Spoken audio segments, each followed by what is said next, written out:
Kyatuuka nga wabaawo ab'omukwano wabandaba babiri nga wabaawo Ssewajjuba ne Wakkookootezi ye kakati mmwe olaba n'abazadde mmwe abali mu myaka gyange abakulidde kuno ku bibuga temumanyi tebusobola kwawula Jjuba na Kkookootezi.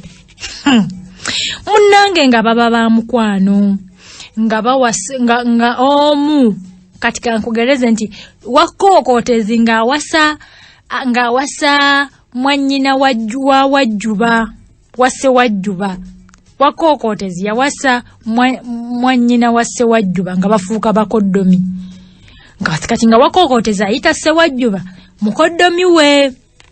Munene nga omukwano gwe balina mungi nnyo tebaalwa nga batta mukago nga bateesa nti bw'osookanga okufa munnange okolanga ku by'okuziika kwange ate onkaabiranga nnyo nga batta omukago nga omukago guluma nga baagalana munnange tebaalwa nga Ssewajjuba ng'afa. Era afa naye wenkubulira enfa ya Ssewajjuba mbu yali yeekuusa enfaye erabika ate ono mukoddomi we ayina kye yamukola mbu yamuloga n'afa kubanga bali bateeseganyizza nti ebyange bye bibyo abaana bange be babo kyokka nga bakoddomi n'abakoddomi.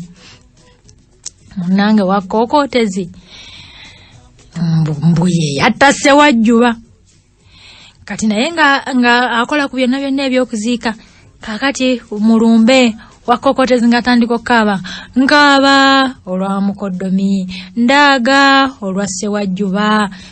Kakati bwe baamala okuziika olw'okuba omukago gwaliwo nga Wakkookootezi addira ebintu bya Ssewajjuba byonna ng'abyezza ng'atandika okuyimba ekyo nkejjeeko ekyo ekya mukoddomi ekyo kye twalagana ekyo nkejjeeko. Era bw'owulira ennyo eddoboozi lya Wakkookootezi nga akaaba ng'ayimba oba akaaba abazadde mutwaleko abaana mu byalo bawulire Kookootezi bwe likaaba era likaaba ekyo nkejjeeko ekyo ekya mukoddomi ekyo kye twalagana ekyo nkejjeeko bw'etyo bwe likaaba na guno gujwa. Kakati ngaddira ebintu by'omugenzi ebintu by'omufu